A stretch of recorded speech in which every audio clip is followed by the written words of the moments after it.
Hello, I'm Sheital Shetty, editor of Washrooms and Beyond magazine. We are here today to have a conversation with Gaurav Malhotra, Managing Director, Hansgrohe India. Welcome, Gaurav. Good to see you. You have been with Hansgrohe India from the last 6 to 7 years, but we would like to know the journey before Hansgrohe. Okay. The last few years, from the time you started your career, please let us know a few things about that. Okay, wow. So that's a long way back now because it's been almost 25 years since actually a little bit more than that since I've worked. From my engineering to my first job with a company called Eternit Everest in 1997, 3 years with them. A lot of learnings because a company that allowed you to kind of go out there in the field, scout, which is the principle on which a lot of jobs get built, understand key stakeholders in the industry, understand how corporate systems work, to getting the first big break in my career, which was a job with GE in 2000, and I was with them for 5 years. And I think that built the fundamentals of Gaurav as a person, because certain organizations build you up in terms of exposure, in terms of what you don't know. I love Sure. that line, I only know what I know. But it's important that you also work in organizations that add to you and give you a chance to add to them as well. Sure. So I think 5 years at GE was something that I really believe laid the fundamental blocks of me as a person and as a professional. And then I got into the bathroom industry. I think by now I can almost be called a bathroom man. I'm almost close to completing 20 years in this That's industry. a long time. That's a long time. And also, the transition from GE, which was a very well-established business, more like a mature business at that time, to Kohler, which was then, just as a startup. So 2005 is where my so-called bathroom journey began. A good 7 years with Kohler in 3 different stints. Again, a perfect platform for understanding the industry. I think credit to them for the way they changed to some extent the aspects of this industry. And after 7 years, 3 different roles, a lot of exposure on trade, then led the hospitality business, then led the projects business for Kohler. Had the courage to again enter into a startup in 2012 with Delta. Of course, that's where the journey with the Masco Group began. 5 years with Delta, 2012 to 2017, heading sales and product management. And then finally my dream of leading a business kind of came to fore with Hansgrohe in June 2017. So since then, 7 years, very, very eventful journey. But as you said, this one was more about before Hansgrohe. So that's how it went. So, what I can understand from what you said about your experience is that you have the experience of Pan India because of your various roles. You have the experience of trade, of retail, of hospitality, of projects.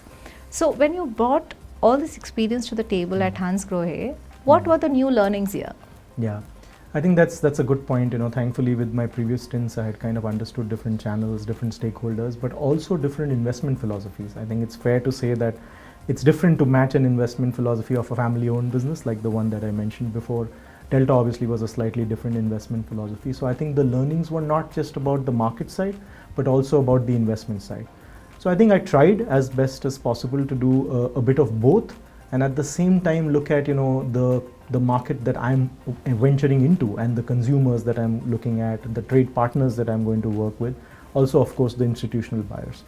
So Hansgrohe was a year-by-year journey. I think it's fair to say that in 2017 things were not, let's just say, at their best, and I think it's fair the company had a subsidiary only in 2012. The first 5 years for any journey are all about setting things up. I would say that a bit better could have been done, but I think that provided me an opportunity to start from scratch. So we started with basics, and the best part is you own one of the best products in the world and the best brand in the world, and that's how I look at Hansgrohe, and of course Axor, which is our luxury brand. So we started with the basics of just building distribution. I think retail penetration in this country is absolutely important, especially when the product is so differentiated. So I would say 2017 to maybe 20 was all about fundamentals, getting the right people on board, consolidating, building blocks. I think 2017 to 20 was all about building blocks. And then of course 20 COVID came. Many industries were impacted. Our industry actually went the other way around. Most home improvement industries to some extent benefited in terms of the boom that came on home improvement products. So 20 onwards, luckily it coincided with 3 years, as you said, of building blocks and putting the fundamentals in place, which is why I think we could leverage that extremely well. And 20 to 23 has been an amazing journey. Actually, if I look at those years, in 3 years we would have almost tripled the business as well. So not just scale, but in terms of making sure that the brand is visible, in terms of making sure that the operations are stronger, having an assembly footprint, which is a huge change. I mean, if you asked me also 2 years back, I would have never dreamt that we would move from a trading operation to an assembly footprint, and getting the right people at the right places. So I think it's been a very transformative. But when you look ahead, you say you've only begun, right? Because there's still so much to do. So that's how it was for me. That is a very ambitious man talking. Why not? I mean, I think many of the people that know me know that, my first love is business to some extent. I mean, my wife also knows that. But yes, I mean, I've had that passion. I've loved to make things grow. And I've loved to work with people as well. So I think all the three put together has so far resulted in a fairly ambitious growth as well. But yes, I mean, I'm also learning to slow down.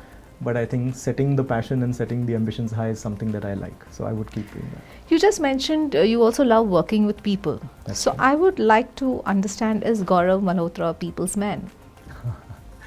Well, mostly, but maybe does not come across because I love to challenge people as well. I think that's what is a little different about me. When I say I love people, I love building people as well. And I think building people involves a fair bit of challenging people. I mean, as a human being, you would love to stay in your comfort zone. So first is to spend enough time to understand somebody's strengths and to also understand where value addition can happen by challenging a person. Of course, with the right attitude. If I may intervene here, that also involves a lot of patience on your side. Not something that I'm known for. Exactly. But sometimes, you can also read a person quickly and go with your gut feeling. So while you're absolutely right, I've never come across as a very patient person, maybe even eliminate the very out of it. But I think I try to read somebody quickly, and let's just say I get it right more often than wrong. And I'm sure I've got it wrong as well. And then, I work my way around it. So the only thing I think it would be fair to say is that I don't do it for every person. And I'm fairly clear that, I choose my people, and I think that's what most people can do because they have only that much bandwidth. And then I invest time and effort in that person, which involves a big grind, which is not very pleasant at all times. But largely, at the end of the grind, there is enough value creation at both ends. And as I say, at both ends, because I also learn a lot from these experiences. When you took over the reins of Hansgrohe India, how large was your team then, and how large is your team now? Wow. That's a special one because the team went from, I think, 21 people to 13 people within 4 weeks of me joining. Let's just say at that time, You're saying 21 to 13, that's 1-3. 13, yeah. So we actually lost 8 people fairly quickly, and not necessarily at my end. So, I mean, there were people who were used to a certain way of functioning and probably felt that it would not be best to continue. And for me, although of course it's not easy, it's a running operation, you're down to half the number of people you had almost.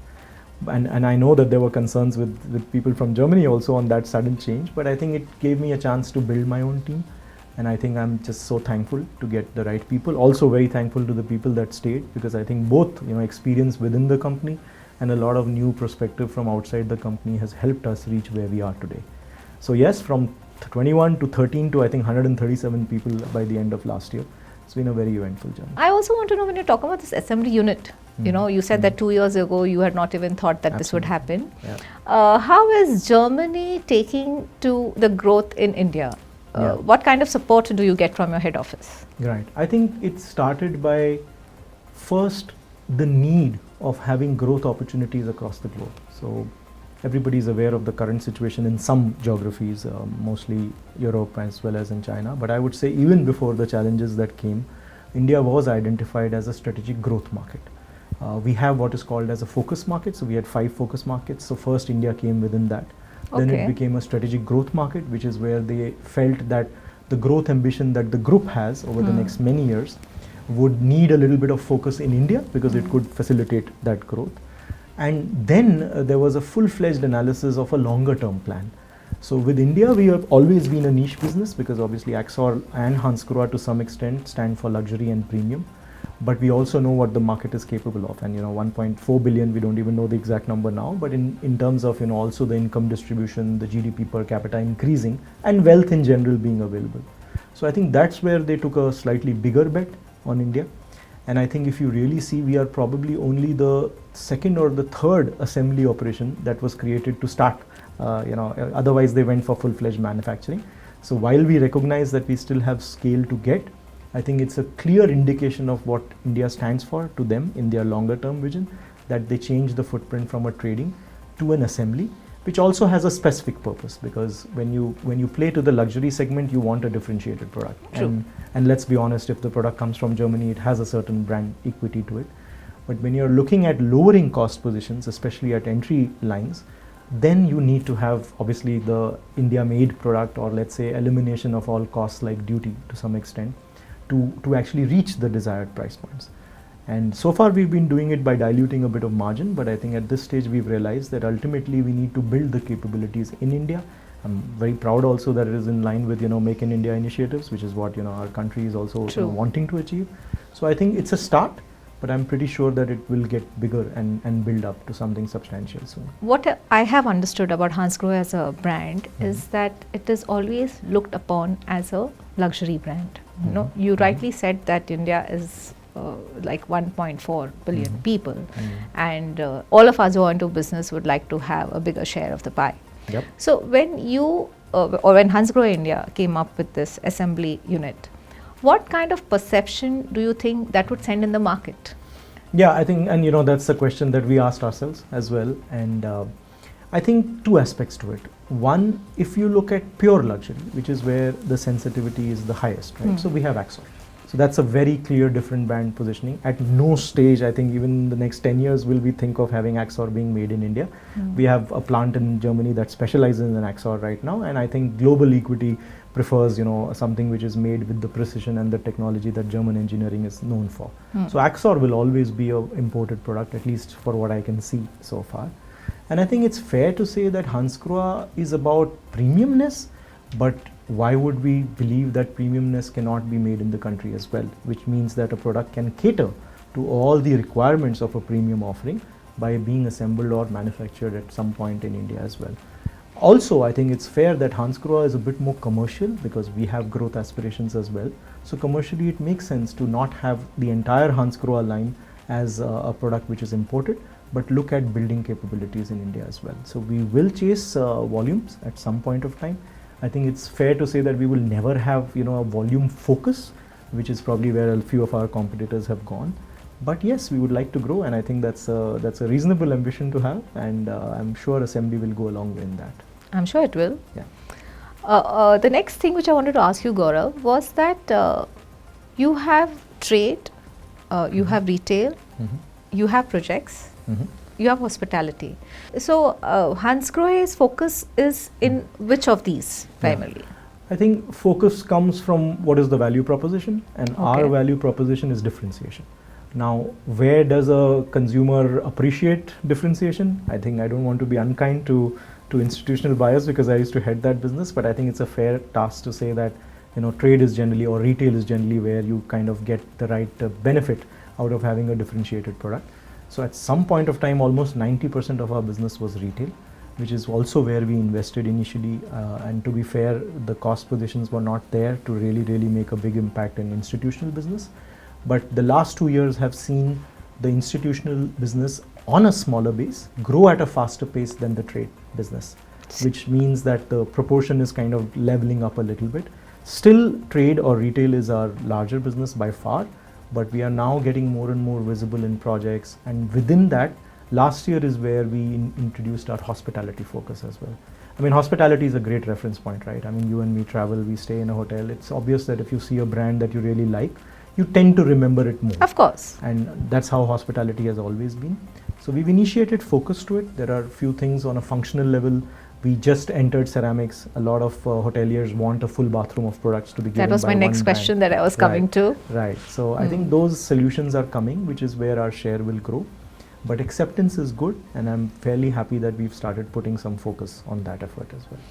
So most of the companies in this industry, whether it's tiles or whether it's ceramics or whether it's fittings, they all are trying to have, all of them under one roof. So what do you think could be the reason for this? Is there a reason because the market is exponentially growing? Or is it that, the buyers or your clients want everything under one roof? What do you see this? I mean, part of the answers you've given, so thanks for that. But I think it's a three-pronged approach. I think on a fundamental level, everything is driven by consumer behavior. Okay. And I think it's fair to say, I know that Hansgrohe also had done its studies, and it's fair to say that buyers across the globe ideally would want a full array of solutions from one brand. So fundamentally, it always comes from the way the buyers want it. At the same time, from a business perspective, it needs to make sense. And how it makes sense is, organic growth will get challenged more and more, especially if the ambitions are high. And Hansgrohe has good ambitions for sure. So most of the companies are looking at it from a perspective of offering more products to the consumer and hence taking care of a larger need, but also an avenue for revenue and business growth. So everybody reaches a stage where the pace of growth in an organic effort, obviously with increased scale, reduces. And if you have a mandate to still grow faster, then you look at categories which make sense, where your capabilities and your strengths kind of align, or you're able to create enough capabilities to deliver that. I think in that there are two routes. One is an acquisition route, which has been taken also by a few of our competitors. But here we were wanting to create capabilities at our own and under our own brand. So that's where Hansgrohe, I think, entered. It's also in line with our larger mission, which is a Hansgrohe #1 mission to achieve an X turnover by 2030. So I think this provides a very big revenue stream to chase. And as you said, the market side opportunity is huge. And that's the same logic that most companies probably would do. But just a thought from my side that, when people have their core competencies and when they focus on that and when they diverse like this, would there be a difference in their product output, service output? I think it's fair to say that, for a company that's more than 130 years old and core competency is developed in a particular category, it's fair to say that obviously it can't be that you just enter another category and develop the same expertise quickly. But I'll tell you a very beautiful thing about this. I think they ran a survey in Germany or Europe. I'm not 100% sure about that, but that doesn't matter. Where they asked a number of consumers, when you think of Hansgrohe as a brand, what comes to your mind? And you'll be surprised, and I don't have the exact percentages, I wasn't prepared for this question, but you'll be surprised that a fairly reasonable, I think 20% plus of the consumers already thought that Hansgrohe was a full bathroom brand. So when they look at Hansgrohe, in their mind, they see it as a solution provider for the bathroom, not just faucets and showers, which is where we were initially. So I think it's a very natural progression for Hansgrohe to move into ceramics, and of course other associate categories like drains and others. And I think from a consumer perspective, the brand is already so strong that there is a trust. And the trust is not just on a product coming out, the trust is on the right technology behind the product, the trust is on the right solution, and the trust is that they would have taken care of the consumer's needs. So if you look at all of this, plus the business reasons that I catered to, it will take time to build on that trust and develop a reasonable scale in business, but there is no reason why we should not be able to do it. And our aspirations are also in line with that. I mean, we are not looking at a 10% share in the first 2 years or something like that, which I think is not the right chase as well. So if I have understood correctly, Hansgrohe is playing on its brand equity right now. That's true. That's true. Yeah. Not just brand equity, our ability to develop great products. Of course. Which is where the equity has been built on. Of course. And one thing that we do is, we normally enter with the higher differentiated product line. A lot of companies think they want rapid market share. So let's put in a Me Too product and quickly gain share. It's not the case with Hansgrohe. We actually like to show how the brand can stand out by putting in a wonderful product like you see ceramics. The introductions have been amazing for us. Acceptance has been fairly good. We are at very initial stages, so I don't want to jump the gun and overstate things. But I think that's the beauty of what Hansgrohe does. It creates a pull and not just a push. And over time, then it achieves a reasonable scale in that. The other thing which I wanted to ask you was on retail. So the experience centers, which most companies are now focusing on. So I want to understand Hansgrohe's take on the impact of experience centers in the retail market. Yeah, and that's a tough one because again, we have different viewpoints around it, and I would even now start using the word different pressures around it because you have a lot of team members that feel that we should have that. Everybody else has it. Why don't we have it? You have architects that keep asking us. So there are again, different viewpoints around this, and allow me to please answer them also with different hats. Please. As a pure business sense, it's an investment for sure, which then generates an ROI over time. But traditionally, if you create an experience center and you're not able to retail from there, you have to ensure that the longer term ROI kicks in, because initially it's a pure expense. And as the center gains traction or the experience center gains traction and creates value, you get an ROI over a period of time. That's a traditional approach to business. What you can look a little differently is in terms of how you are navigating the key stakeholder journey, which in this case would be the architect fraternity, architect and designers, and in some cases the consumer as well. I think the experience center allows you to navigate their journey a little bit closely. We have a phenomenal bunch of trade partners who over the years have leveraged their relationships and of course our wonderful product offering to create beautiful solutions for end consumers, and we are thankful and we will continue to work on that. But if you have your own engagement center, I think it allows the company to kind of interact on a more personal level with the architect fraternity, and I think that's something that we are beginning to realize. Then it comes about maturity of business, because putting a center is very easy, ability to leverage that gets developed over time. So I think it's just about the maturity and the phase of the business where the scale is being achieved, our investment sizes are getting higher, and we are following that path.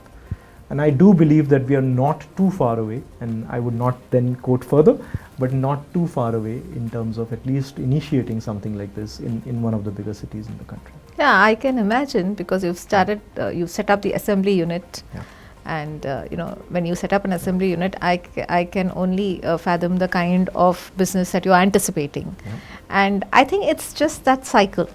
Yeah. So I don't see that. Although I would put the two things as a little different, in the sense assembly is on scale, and to that extent you're absolutely right that when you're chasing scale, then you will have, let's just say, the investment needs in mind as well. Exactly. But our philosophy for an experience center or an engagement center would always be about showcasing differentiation.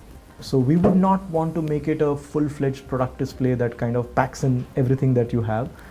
That has its own advantage too. You have a point where you can showcase your entire product portfolio. But I think Hansgrohe as a brand, and with the philosophy that we carry, it's always about innovation and differentiation. So while assembly will enable scale and scale will enable investments, what the investment will be to showcase innovation, technology and differentiation. So we don't think we'll be doing like 10,000 square feet centers which pack in every product that we have in our portfolio, right, but rather creating an experience which is more memorable and emphasizes on what we stand for. But I see that philosophy across Hansgrohe's activities. I think whether it is dealing with your clients or dealing with media or spending money on marketing or like how you all participated with us in the washroom design challenge, and you were very clear that we wanted something different, and so we thought about sustainability, we thought about inclusive washrooms. So this mandate which comes from Hansgrohe itself speaks about how the group thinks. Very well said, actually, very well said. And I'll be very honest, even if you're not working with Hansgrohe, like I was not at one point of time, the brand stands for something. True. And I think that's the beauty of this brand. It kind of grows on you, and we all say like our blood is green now and stuff like that. But I think it comes from its origins, from the Black Forest, from what the brand has always stood for. If you see the journey of the brand, it's always been innovation to a large extent. Design came in with Axor also as an offering in the luxury side. So the brand grows on you, and then the mindset is, if the brand stands for differentiation, how can we make it a similar approach as somebody else? So, and then of course sustainability. I mean, being from the Black Forest is something. Hansgrohe as a company has very ambitious goals, and we need to live it in each subsidiary in our day-to-day lives. And I think I'm glad that we, as you said, I believe that so far the journey has enabled us to kind of always have this in mind. And the delivery has been in line with that as well. Yeah, I've seen the story of Hansgrohe because I visited your Black Forest factory, and it was very interesting to know how it was started and where it has reached now. And we've also seen the earlier leaders of Hansgrohe over there. There was somebody who was showing us the entire tour, spoke about them. So it gives you an idea about the company's philosophy. Again, I'll come to that. Because everybody is working with that one vision in mind, you definitely see results. That is one. No, absolutely. And what an amazing thing that the family, which now has of course a majority stake, or rather a serious stake, but does not kind of get into operations, still stays right next to the plant. I think that's the beauty of the culture that we try to set. And Mr. Grohe continues to visit Klaus Grohe and continues to visit at times and stuff like that. So I think we live by the origins, we live by the heritage, we live by what we have stood for and what the brand means to, on an external perspective. And I'm trying that, the same culture is replicated as much as possible in different scenarios and of course in the subsidiary as well. So tell me, Gaurav, what does growth mean to Hansgrohe and growth mean to you when it comes to Hansgrohe India? Yeah, I think that's a great question because that allows me to speak on something that really means a lot to me. I've been a part of this industry almost 20 years and I've seen different journeys, and I don't want to make it about any specific brand, but growth has not included growth for all stakeholders in the journey. And when I say that, I believe that value should be created at all ends. So if Hansgrohe India, and we've grown maybe 7 times in 6 years, has not just meant a change in revenues for us as a subsidiary, it has meant people's careers getting made. It has meant capabilities being created within the country, within the subsidiary, but also has included our partners. I mean, I know a lot of brands which churn their partners as they grow. I'm very, very happy to say that I don't believe we've lost any single relationship from where we started, and most of them are at a very, very different level of scale than where they were. Whether it is key architect relationships, even internally, we have beautiful cases within the company, something that I always take pride in, where you have somebody that moved from, let's just say, customer facing, or rather, from even, let's say, in a support role to a customer facing role. So that's a big change in terms of capabilities. We even had a person who was part of housekeeping and is now doing some accounts within the company. So that's interesting. I think such kind of changes are special, and I think define what growth means outside of numbers, which we are also very proud of. So that's how it has meant for us. You just mentioned about growth with your partners. Yes. Could you elaborate a little on that? Yeah, absolutely. I think when we look at somebody who invested in the brand, who placed their trust in the brand, as I told you, the first 5 years were not easy for the brand, and hence I'm sure it was not easy for the partners. Everybody looks at an ROI for their business as well. I think that's when I believe that, and also our investments on the ground on creating business were not so high. We were dependent on our partners.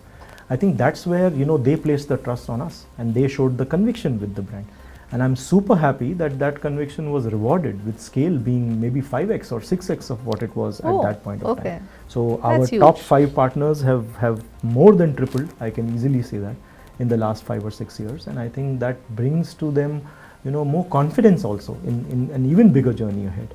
And we've seen that. I mean, we breathe Hansgrohe with them, and I've seen how they are involved in this journey and how they motivate us as well with the kind of investments and the kind of conviction. It's a symbiotic relationship between both of them. And we are proud of it.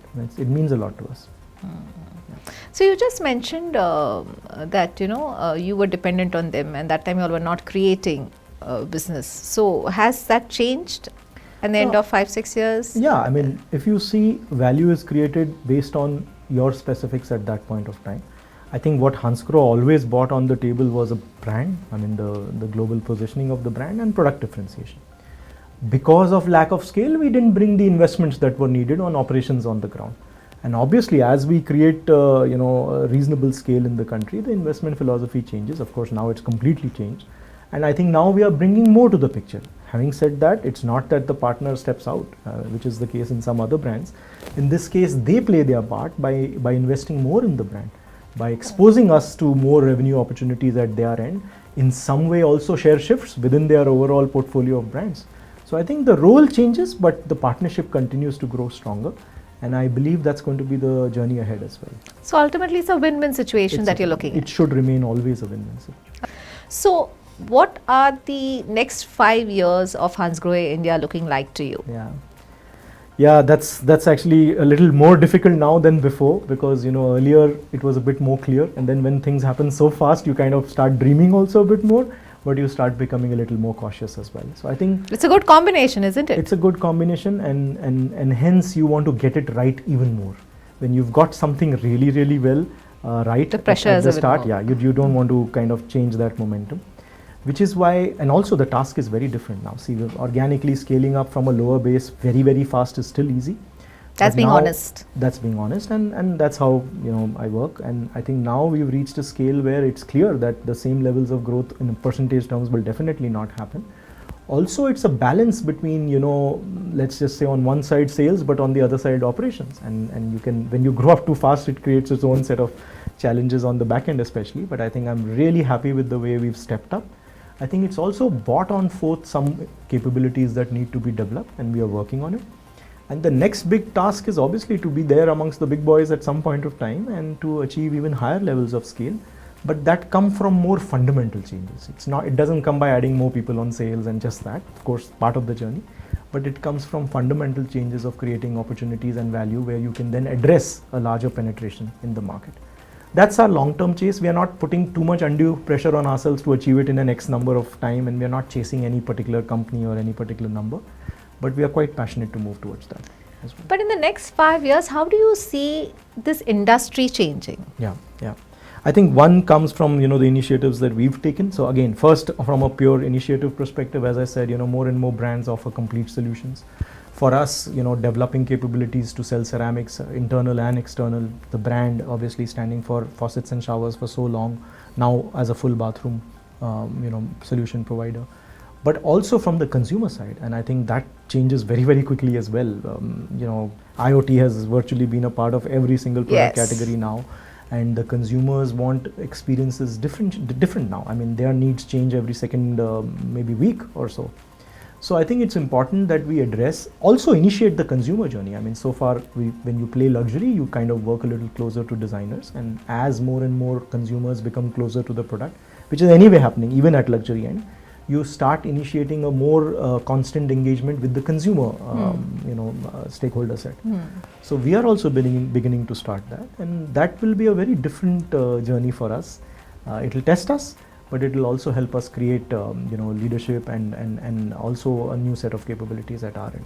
You just mentioned about IoT, and we know everything smart is in trend these days. So how is Hansgrohe gearing up for that?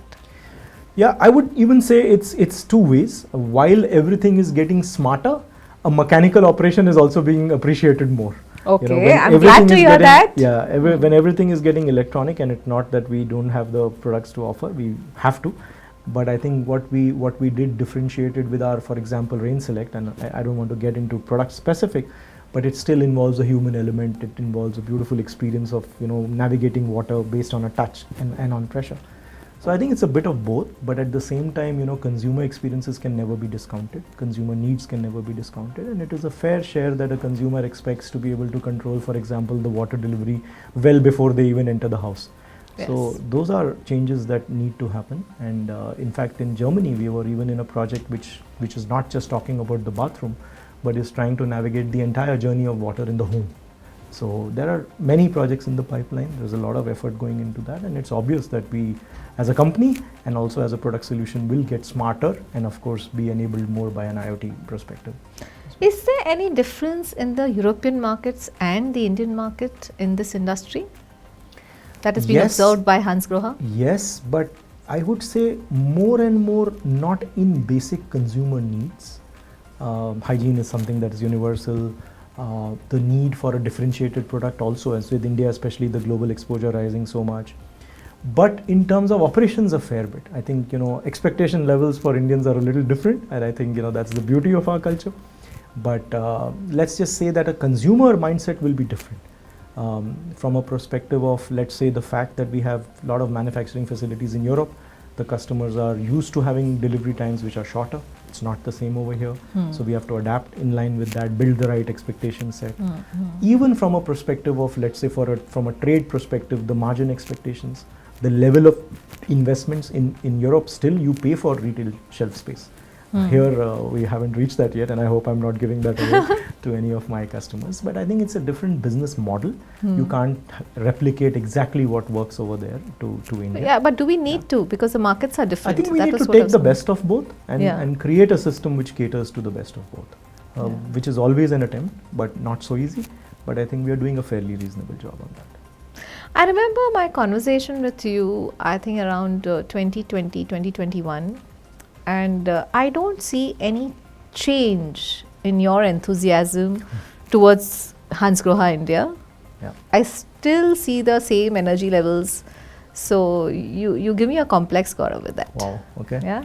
So then I'm happy to give you a complex, but because to be honest, from what I thought could have been achieved in 2020, and I'm not talking about the long term, so not achieved in 2020, but what I thought in 2020 could be achieved, let's say by 2030, would be much less than what I think now. So it's easy to add enthusiasm when suddenly you see a vision which is so much bigger, and you also see delivery from 2020. I think the fact that we were recognized as a strategic growth market, the fact that we have assembly already initiated, the fact that the Germans are even looking at us for shared services. So all these things, only point out to a even more enthusiastic and bigger future, which then helps in my enthusiasm levels as well. So I hope it's always the same, and after 2 years you see me even more enthusiastic, but yeah, that's how it is. I'm sure you will remain. That's Thank a you. part of your DNA. Thank you. And that has also helped Hansgrohe India to reach where it is. And of course, your conviction in your product Yeah, it and comes in your from company. having a fantastic team that's delivering and adding a perspective to everything that I think of. Yeah. So at Washrooms and beyond, we can always wish you the best. Thank you. It's been a pleasure to associate with you as well. Same here. And I think we've kind of somewhere grown together also. I can only thank you for giving your time, and hopefully in the next 5 years again we'll have one of these conversations to know where Hansgrohe has reached then. Of course, with higher enthusiasm at both levels. Sure. Till Thank you then, so much, Sheital. Absolutely. till then, good luck Thank you. and have a blast.